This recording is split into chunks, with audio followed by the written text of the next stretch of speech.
প্রিয় দর্শক, কেমন আছেন?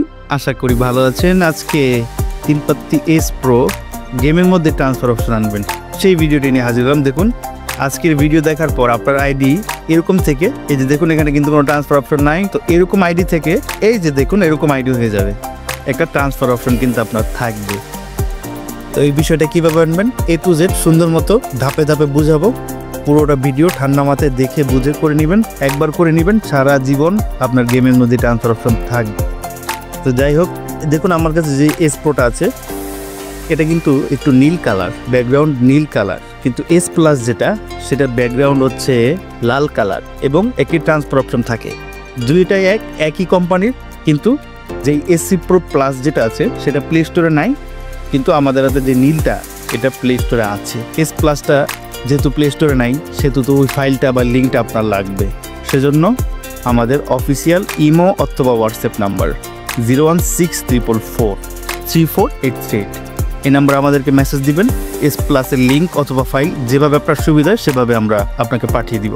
তো চলুন কীভাবে S Plusে রেজিস্ট্রেশন করবেন এবং ট্রান্সফার অপশনটা রাখবেন সেটা নিয়ে ধাপ শুরু করি।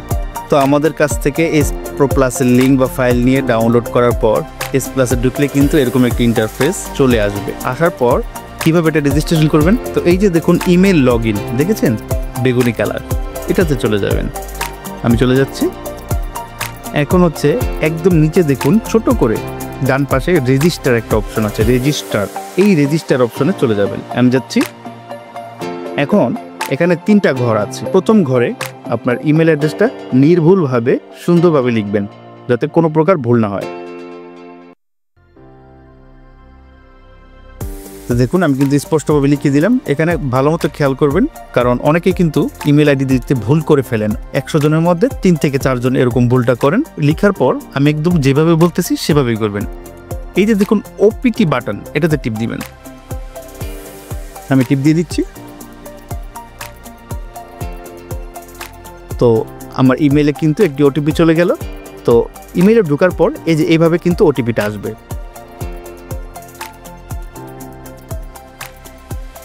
OTPটা আমি কপি করে নিলাম, ইমেল থেকে OTPটি সংগ্রহ করব। এই তো OTP পেস্ট করার পর এখন আমার মন মতো একটা পাসওয়ার্ড লিখব, যে পাসওয়ার্ডটা আমার মনে থাকে। হ্যাঁ, এই 3য় ঘরে পাসওয়ার্ড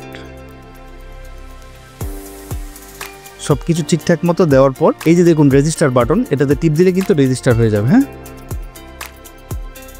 তো রেজিস্টার কমপ্লিট হওয়ার পর এখানে দেখুন ইমেল লগ ইনে আবার আসবেন। আসার পর এখন এখানেই সব কাজ করে ফেলবেন। প্রথম ঘরে আপনার ইমেল আইডি লিখবেন, আমি লিখে দিচ্ছি আমারটা। লিখার পর দ্বিতীয় ঘরে আপনি যে পাসওয়ার্ডটা একটু আগে সেভ করেছিলেন রেজিস্ট্রেশন করার সময়, সেই পাসওয়ার্ডটা দিয়ে দিবেন।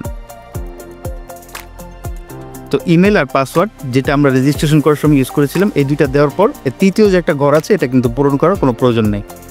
এই লগ ইন বাটন, এটা টিপ দিয়ে লগ ইন হয়ে যাবে। আমরা লগ ইনে চলে যাব। এই তো লগ ইন হয়ে গেল। লগ ইন হওয়ার পর এখন সুন্দর মতো নিচের একদম ডান পাশে এজেন্ট বাইন্ড, এই অপশনে চলে যাব। আমি চলে যাচ্ছি। এখানে এই যে একটা ঘর আছে, এই ঘরে লিখবেন RQPV5R। এই যে দেখুন RQPV5R, এটা লিখে এই যে দেখুন বাইন্ড অপশন, এই বাইন্ডে টিপ দিয়ে দিবেন। এই তো সাকসেসফুলি বাইন্ড হয়ে গেল। এখন আমার সব কিছুই কিন্তু S Plusের সাথে কমপ্লিটভাবে রেজিস্ট্রেশন কমপ্লিট হলো। 100% রেজিস্ট্রেশনটা আমার কিন্তু এখন কমপ্লিট হয়ে গেল। এখন আপনি আপনার মন মতো খেলাধুলা করবেন, সব কিছু করবেন, কোনো একদম ঝামেলাবিহীনভাবে আপনার চিপসটা কিন্তু ট্রান্সফার করতে পারবেন। ঠিক আছে, এই ছিল এটার রেজিস্ট্রেশনের প্রসেসটা। S Pro যত ধরনের সাপোর্ট আছে, যত ধরনের সব কিছু কিন্তু আমাদের মাধ্যমে করতে পারবেন। আমাদের অফিসিয়াল ইমো নাম্বার আবারও বলে দিচ্ছি 01644434838, এই নাম্বারটাতে আপনি আপনার জিজ্ঞাসা, অভিযোগ, পরামর্শ, লেনদেনের জন্য আমাদেরকে নক করবেন। অবশ্যই কিন্তু চ্যানেলটা সাবস্ক্রাইব করে দিবেন। সাবস্ক্রাইব করে সব সময় আমাদেরকে আপনার পাশে রাখবেন, এই আশা ব্যক্ত করে আজকের মতো শেষ করছি। ধন্যবাদ।